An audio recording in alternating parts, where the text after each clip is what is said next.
আমাকে কথা বলতেই হবে ইনশাআল্লাহ, কারণ আগামীতে আবার আপনাদের সাথে দেখা হবে কিনা আমি জানি না। কথা বলতেই হবে। আমি দেখতে পাচ্ছি বাংলাদেশের ভাগ্য আকাশে উত্তর গগনে কালো মেঘ জমা হয়েছে, ঝড়ের পূর্বাভাস লক্ষ্য করছি।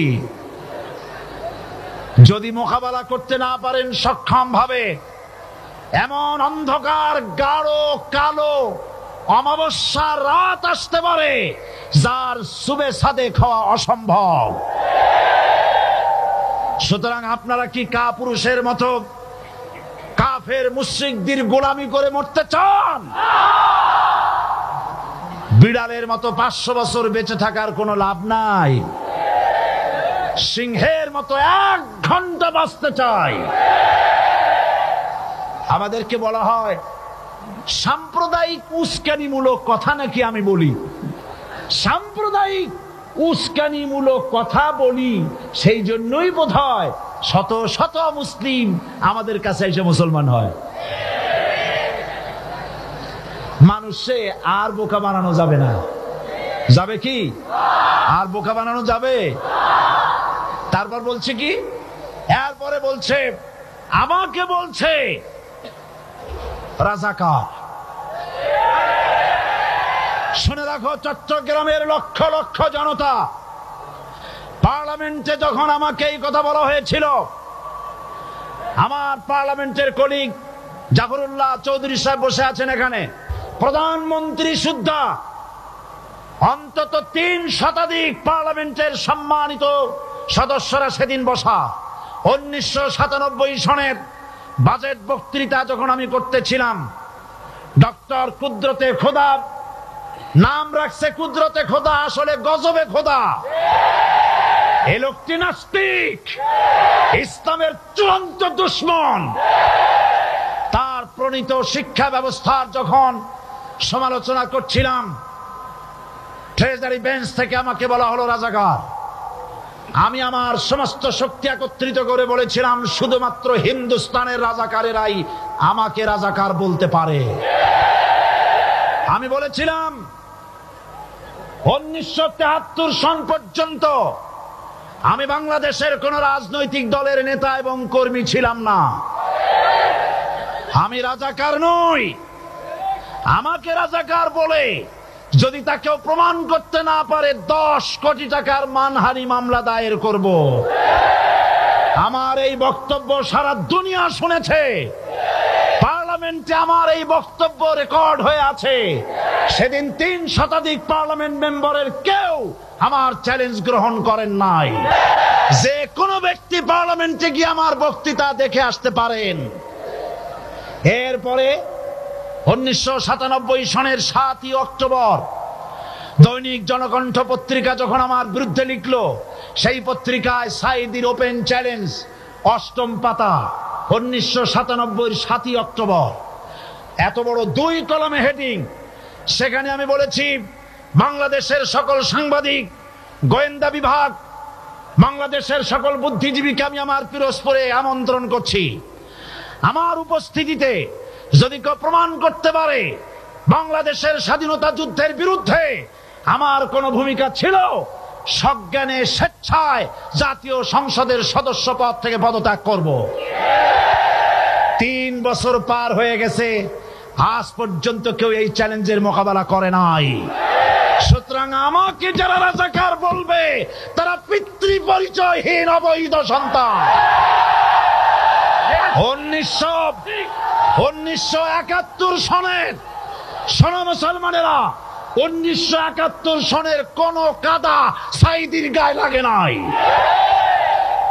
আমাকে রাজাকার বলে জনগণ থেকে বিচ্ছিন্ন করবা, জনগণ থেকে আমারে বিচ্ছিন্ন করা যাবে না। কারণ এই জনগণ আমার জন্য আসে না, এই জনগণ আসে আল্লাহর কোরআনের জন্য।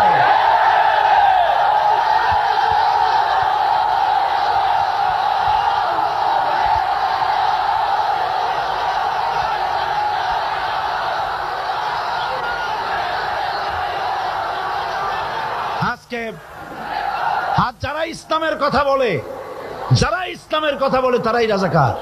তারাই মৌলবাদী। মৌলবাদী বললে আমরা অসন্তুষ্ট হই না, কারণ মৌলবাদী শব্দটা আসছে মূল থেকে। মৌল শব্দ এসেছে মূল থেকে। মূলবাদী তার মানে যারা মূলে আছে। মূল হলো কোরআন, মূল হলো হাদিস, মূল হলেন আল্লাহ, মূল হলেন আল্লাহ রসুল। আমরা আছি মূলে। এখন বলেন তো মূলের শক্তি বেশি না আগার শক্তি বেশি? আমাদের যারা মৌলবাদী বলে ওরা হলো আগাবাদী। মূলে আছে কত কোটি? 12 কোটি। মূলে আছে কত কোটি?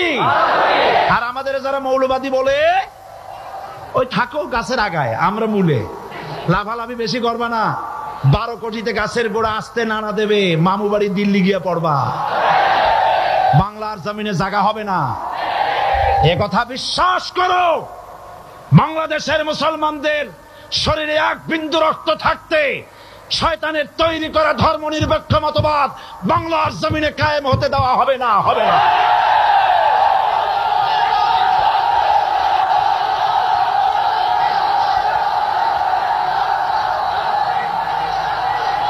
রাসূল করিম সাল্লাল্লাহু আলাইহি ওয়াসাল্লাম কোরআন প্রতিষ্ঠার জন্য আন্দোলন করেছিলেন। আয়াতুল কুরসি আমাদের সে কথাই শিখেছে। আল্লাহ রাব্বুল আলামিন বলেন, আল্লাহু লা ইলাহা ইল্লা হুয়াল হাইয়ুল কাইয়্যুম। প্রাণ খুলে পড়েন, আল্লাহু লা ইলাহা ইল্লা হুয়াল হাইয়ুল কাইয়্যুম। আল্লাহ হচ্ছেন তিনি যিনি ছাড়া কোনো ইলাহ নাই, আইনদাতা নাই, বিধানদাতা নাই। আমরা মানুষের তৈরি করা আইন মানি না। 12 কোটি মুসলমানের দেশে আইন তৈরি করবে মানুষ, আমরা মানব না। পার্লামেন্টে তৈরি হতে হবে কোরআন দিয়ে, পার্লামেন্টে আইন তৈরি হতে হবে কোরআন দিয়ে। সুতরাং ভয় যতই পান আর যতই ষড়যন্ত্র করেন, 4 দল যখন একত্রিত হয়েছে, ঐক্যবদ্ধ থাকবে, সরকার ঐক্যবদ্ধভাবে গঠন হবে, নির্বাচন ঐক্যবদ্ধভাবে হবে এবং কোরআন হবে, আল কোরআনের পার্লামেন্ট হবে বাংলাদেশে।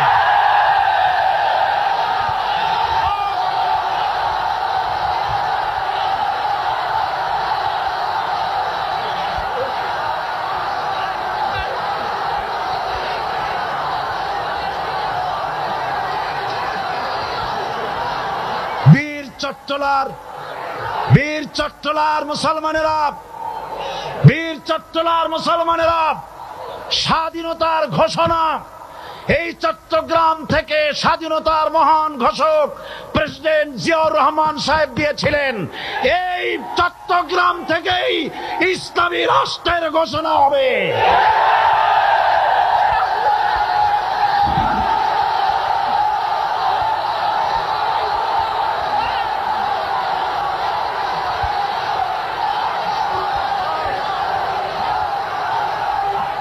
আমি আশাবাদী আপনারা অবশ্যই তা পারবেন। আমি 100% বিশ্বাস করি ইনশাআল্লাহ। কারণ যে ষড়যন্ত্রের মোকাবেলা করে স্থানীয় রাজনৈতিক দলের নেতৃবৃন্দ কোরআনের মাহফিল সিনায় এনেছেন, আমি প্রথম দিনেই বলেছি চট্টগ্রাম তাফসিরুল কোরআন মাহফিল কোন রাজনৈতিক দলের প্রতিনিধিত্ব করে না। এটা কোন জামাত শিবিরের একক সম্পদ নয়, এটা চট্টগ্রামের মুসলমানদের কলিজার টুকরা তাফসিরের মাহফিল। সুতরাং এই মাহফিল চট্টগ্রামে থাকবে ইনশাআল্লাহ কিয়ামত পর্যন্ত। 144 ধারা 288 হয়ে গেছে, ষড়যন্ত্র পায় চলে গেছে। আমি ওই সব ছেলেদের বলি, সরকারি দলের ছাত্র হইয়া মুসলমানদের বিপক্ষে যাইও না।